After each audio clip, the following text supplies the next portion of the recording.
Les émotions, elles sont l'essence même de ce que signifie être humain. Elles colorent notre monde, ajoutant de la vibrance à nos expériences. La joie nous élève, tandis que la tristesse nous ancre dans la réflexion. La colère nourrit nos passions, et la peur nous rappelle notre vulnérabilité. Pourtant, malgré toute leur puissance, les émotions restent souvent un mystère.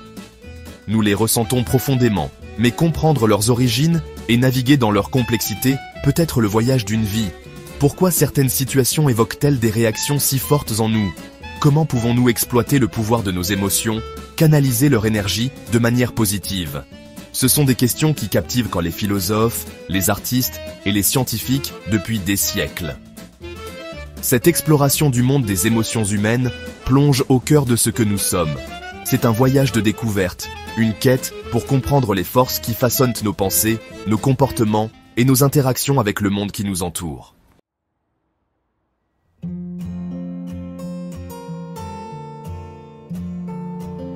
Imaginez, un instant, un monde dépourvu d'émotions. Un monde où les interactions sont purement transactionnelles, dénuées de rire, de larmes ou de la chaleur de la connexion humaine. C'est une image sombre, n'est-ce pas? Les émotions, dans toute leur complexité, sont ce qui donne un sens à la vie. Elles imprègnent nos expériences de sens, alimentent nos passions et nous unissent dans des moments partagés de joie, de tristesse et de tout ce qui se trouve entre les deux. Mais nos émotions peuvent aussi être accablantes. Une colère incontrôlée peut conduire à des explosions destructrices, tandis qu'une peur paralysante peut nous figer dans l'inaction. Apprendre à naviguer dans les flux et reflux de notre paysage émotionnel est une compétence essentielle. Il s'agit de comprendre les déclencheurs qui provoquent des réactions fortes, de développer des mécanismes d'adaptation sains et de cultiver la résilience émotionnelle.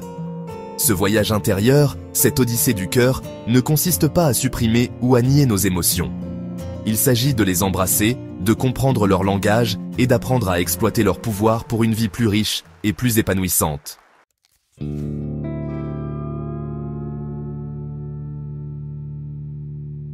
D'où viennent nos émotions? C'est une question qui intrigue les philosophes et les scientifiques depuis des siècles. Certains pensent que les émotions sont purement spirituelles, des murmures éthérés de l'âme. D'autres soulignent le fonctionnement complexe du cerveau humain, un réseau complexe de neurones qui s'active en réponse à des stimuli. La vérité, comme c'est souvent le cas, se situe quelque part entre les deux. Les émotions ne sont pas uniquement le produit de forces mystiques, ni uniquement le résultat de processus biologiques. Elles sont une interaction subtile des deux, une symphonie de la nature et de l'acquis, entrelacées pour créer la tapisserie de nos vies émotionnelles. Pour comprendre nos émotions, nous devons d'abord reconnaître leurs racines physiques.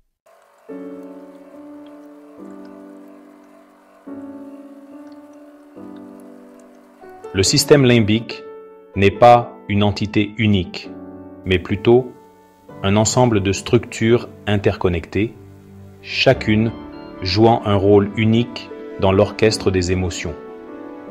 L'amygdale, par exemple, agit comme une unité d'intervention rapide, scrutant constamment notre environnement à la recherche de menaces potentielles et déclenchant notre réaction de combat ou de fuite. L'hippocampe, quant à lui, est le siège de la mémoire. Il nous aide à former, stocker et récupérer des souvenirs émotionnels, reliant les expériences passées à nos sentiments présents.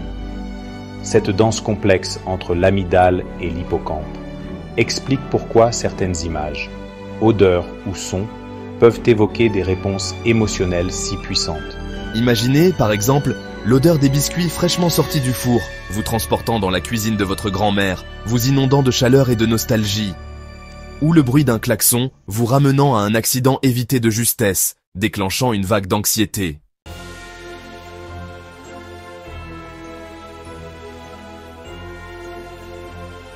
Ah, si notre biologie pose les bases de notre vie émotionnelle, ce sont véritablement nos expériences qui façonnent le paysage.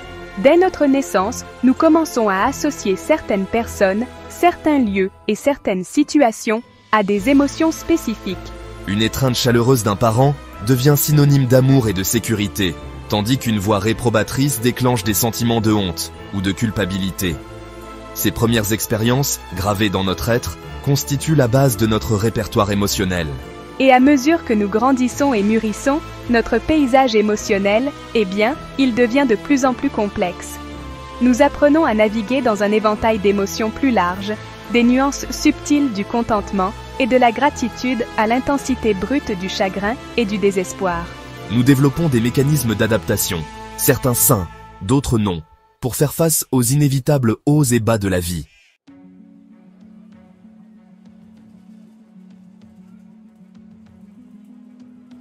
Les émotions, bien que souvent perçues comme désordonnées et imprévisibles, ne sont pas des explosions d'énergie aléatoires. Elles sont, en fait, une forme sophistiquée de communication, à la fois en nous-mêmes et avec le monde qui nous entoure. Chaque émotion porte un message unique, un signal que quelque chose en nous ou autour de nous nécessite notre attention. Comprendre le langage des émotions exige un changement de perspective. Plutôt que de juger nos sentiments comme bons ou mauvais, nous pouvons commencer à les considérer comme des messagers, chacun ayant des informations précieuses à partager. La peur, par exemple, nous alerte d'un danger potentiel, nous incitant à procéder avec prudence ou à chercher la sécurité. La colère signale une injustice perçue, nous poussant à fixer des limites, ou à nous battre pour ce en quoi nous croyons. Et la tristesse, souvent perçue comme une invitée indésirable, nous permet de gérer la perte favorisant la réflexion et, en fin de compte, la guérison.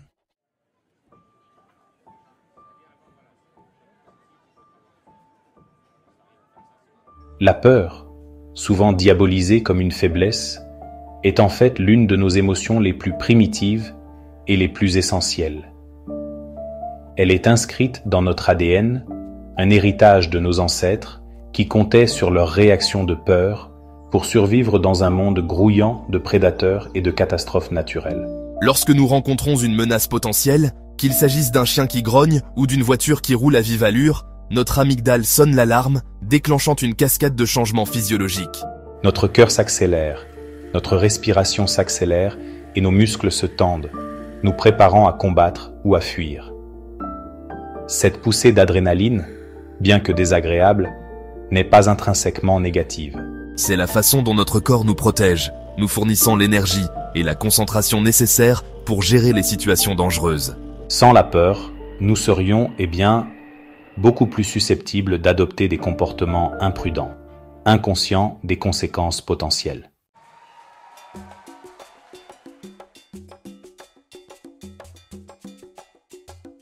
À l'opposé du spectre émotionnel se trouve la joie, une émotion qui illumine nos vies de chaleur de rire et d'un profond sentiment de satisfaction.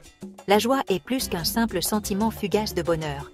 C'est un état d'être, un sentiment profond de bien-être qui imprègne nos pensées, nos actions et nos interactions avec le monde. Alors que la peur nous motive à éviter le danger, la joie nous attire vers des expériences qui nourrissent nos âmes. Elle alimente nos passions, inspire la créativité et renforce nos liens avec les autres. Pensez à la dernière fois que vous avez ressenti une joie authentique.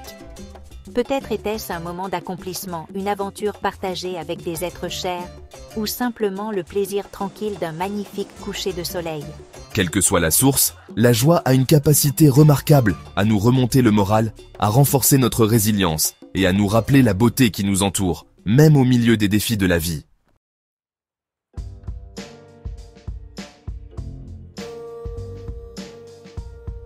La tristesse, souvent considérée comme le pendant indésirable de la joie, est une émotion que beaucoup d'entre nous essaient d'éviter à tout prix. Nous nous distrayons par l'activité. Nous nous engourdissons avec des substances. Ou nous affichons un visage courageux, prétendant que tout va bien, alors qu'au fond, nous souffrons. Pourtant, la tristesse, comme toutes les émotions, a un but essentiel. C'est une réponse naturelle à la perte, à la déception et aux défis inévitables que la vie nous lance. Plutôt que de supprimer ou de nier notre tristesse, nous pouvons apprendre à l'aborder avec compassion, en nous permettant de ressentir la douleur pleinement et complètement. Tout comme une blessure physique a besoin de temps et de soins pour guérir, il en va de même pour une blessure émotionnelle. Se permettre de faire son deuil, de gérer sa tristesse, n'est pas un signe de faiblesse, mais plutôt un témoignage de notre force et de notre résilience. C'est au travers des profondeurs de notre chagrin que nous découvrons souvent une nouvelle appréciation de la préciosité de la vie et de l'importance de chérir chaque instant.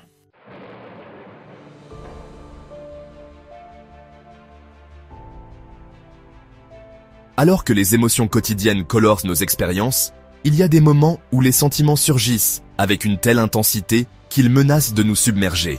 Ces émotions extrêmes, souvent nées d'expériences profondes d'amour, de perte ou de traumatisme, peuvent nous ébranler au plus profond de nous-mêmes, nous laissant vulnérables et incertains quant à la façon de gérer leur puissance. C'est comme si le bouton de volume de notre expérience émotionnelle était tourné au maximum, amplifiant chaque sensation et rendant difficile de penser clairement ou rationnellement. Pourtant, même au milieu de ces tempêtes émotionnelles, il y a des leçons à apprendre et des opportunités de croissance.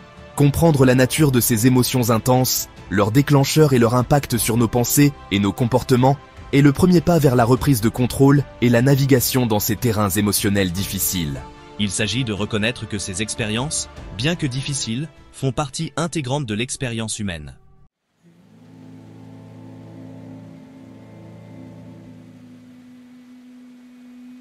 L'amour, dans sa forme la plus pure, est une force de la nature. Il a le pouvoir de déplacer des montagnes, d'inspirer de grandes œuvres d'art et d'unir les cœurs à travers le temps et la distance. Lorsque nous faisons l'expérience de l'amour dans toute son intensité, nous pouvons avoir l'impression d'être frappés par la foudre, nos sens exacerbés, nos cœurs débordant d'une joie si profonde qu'elle frise la douleur. Cet amour passionné, souvent appelé le coup de foudre, est un tourbillon d'émotions, un cocktail puissant d'euphorie, de désir et d'un besoin profond de se connecter avec un autre être humain au niveau le plus intime. C'est une période d'intense vulnérabilité, car nous nous ouvrons à la possibilité d'une joie immense et d'un chagrin d'amour insupportable. Le monde prend une nouvelle vibrance, les couleurs semblent plus vives, et même les tâches les plus banales s'imprègnent de sens. Nous nous perdons dans l'étreinte enivrante de l'autre, nos pensées consommées par sa présence, nos cœurs aspirant à être près de lui.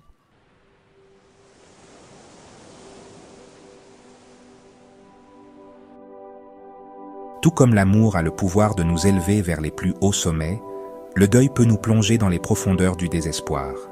La perte d'un être cher, d'un rêve chéri ou même d'un sentiment d'identité peut déclencher une vague de chagrin si profonde qu'elle menace de nous consumer entièrement. Le deuil n'est pas un processus linéaire. C'est un voyage désordonné et imprévisible à travers un labyrinthe d'émotions, allant du choc et de l'incrédulité à la colère, à la culpabilité et à un profond sentiment de vide. Il peut également se manifester physiquement, nous laissant épuisés, essoufflés et incapables de nous concentrer sur les tâches les plus simples. Dans les premiers stades du deuil, il est naturel de se sentir accablé, perdu dans un brouillard de tristesse. Le monde peut sembler terne, dépourvu de couleurs et de joie. Il est important de se permettre de ressentir pleinement ses émotions, sans jugement ni autocritique. Le deuil n'est pas un signe de faiblesse, c'est un témoignage de la profondeur de notre amour et de l'impact profond que l'être cher a eu sur nos vies.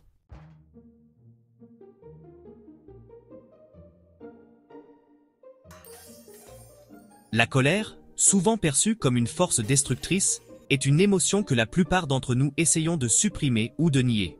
On nous apprend dès notre plus jeune âge que la colère est mauvaise, qu'il n'est pas acceptable d'exprimer ouvertement notre rage ou notre frustration. Pourtant, la colère, comme toutes les émotions, a un but. C'est un signal que quelque chose ne va pas, que nos limites ont été franchies ou que nos valeurs sont violées. Lorsque nous ignorons ou supprimons notre colère, elle ne disparaît pas simplement.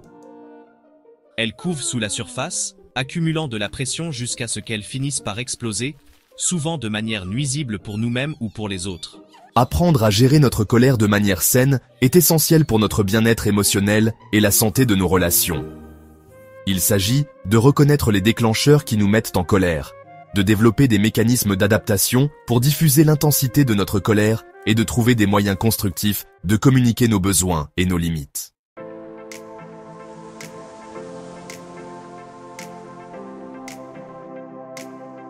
Les émotions intenses, bien qu'accablantes, ne sont pas insurmontables.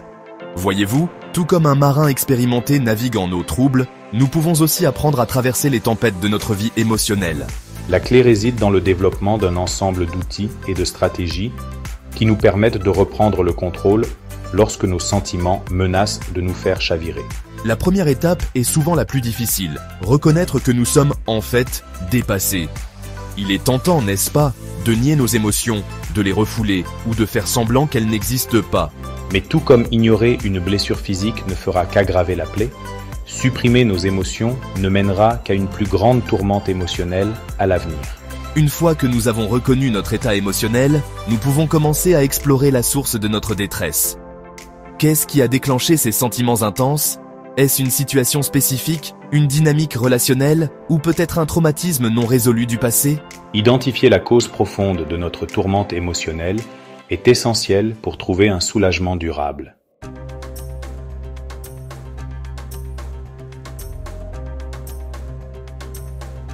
La pleine conscience, une pratique enracinée dans la sagesse ancienne, offre un puissant antidote au chaos des émotions accablantes.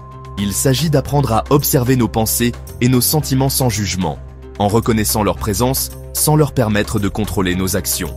Imaginez, un instant, que vos émotions sont comme des vagues qui s'écrasent sur le rivage. La pleine conscience nous encourage à nous tenir sur la plage, à observer les vagues qui montent et descendent, sans nous laisser emporter par leur courant. Nous remarquons les sensations qui surgissent, les battements dans notre poitrine, le serrement dans notre gorge, sans y attacher des étiquettes comme bon ou mauvais. Cette pratique d'observation sans jugement nous permet de créer un espace entre nos émotions et nos réactions. Au lieu de nous emporter dans la colère ou de nous replier dans la peur, nous pouvons faire une pause, respirer et choisir une réponse plus habile. Avec une pratique régulière, la pleine conscience peut nous aider à développer un plus grand sens de la régulation émotionnelle, nous permettant de naviguer dans les défis de la vie avec plus de facilité et de résilience.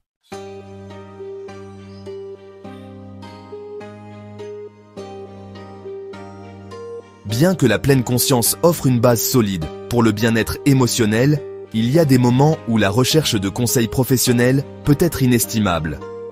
La thérapie offre un espace sûr et de soutien pour explorer nos émotions en profondeur, découvrir les causes profondes de notre détresse et développer des stratégies personnalisées pour la guérison et la croissance. Un thérapeute compétent peut agir comme un guide compatissant, nous aidant à naviguer dans les complexités de notre paysage intérieur.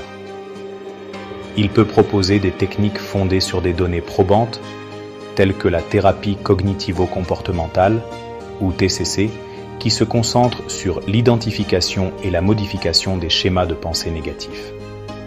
Ou encore, il peut utiliser la thérapie comportementale dialectique, ou TCD, qui enseigne des compétences pour gérer les émotions intenses et améliorer les relations interpersonnelles.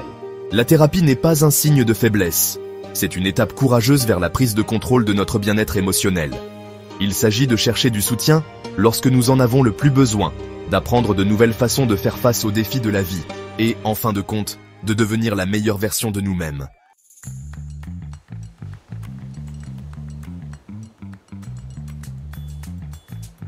La résilience émotionnelle ne consiste pas à être immunisé contre les défis de la vie. Il s'agit de développer la force intérieure et la flexibilité nécessaires pour rebondir après l'adversité. Tout comme un arbre plie sous le vent, une personne résiliente peut résister aux tempêtes de la vie sans se briser. Cultiver la résilience émotionnelle est un voyage continu, un engagement à vie à nourrir notre force intérieure. Cela implique de développer des mécanismes d'adaptation sains, de construire des réseaux de soutien solides et de cultiver une attitude positive, même face à l'adversité. Un moyen puissant de renforcer notre résilience est de pratiquer la gratitude.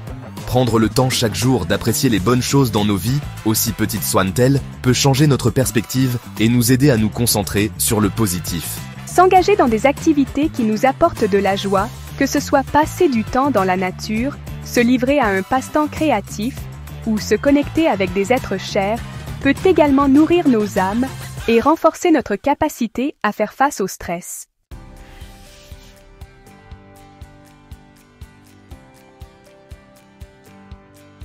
Alors que nous concluons notre exploration des émotions humaines, il est essentiel de se rappeler que ce voyage ne consiste pas à conquérir ou à éradiquer nos sentiments.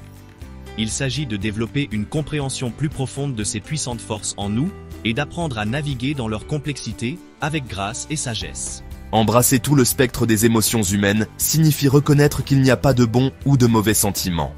Joie et tristesse, colère et amour, peur et excitation, ce sont tous des fils dans la riche tapisserie de nos vies émotionnelles, chacun contribuant à la profondeur et à la complexité de ce que nous sommes. Lorsque nous essayons de nier ou de supprimer certaines émotions, nous nous déconnectons par inadvertance d'une partie de nous-mêmes. nous devenons comme un jardinier qui ne s'occupe que des fleurs, négligeant les racines qui nourrissent toute la plante. C'est dans l'obscurité, dans les profondeurs de notre chagrin ou de notre colère, que nous trouvons souvent les graines de notre plus grande croissance et transformation.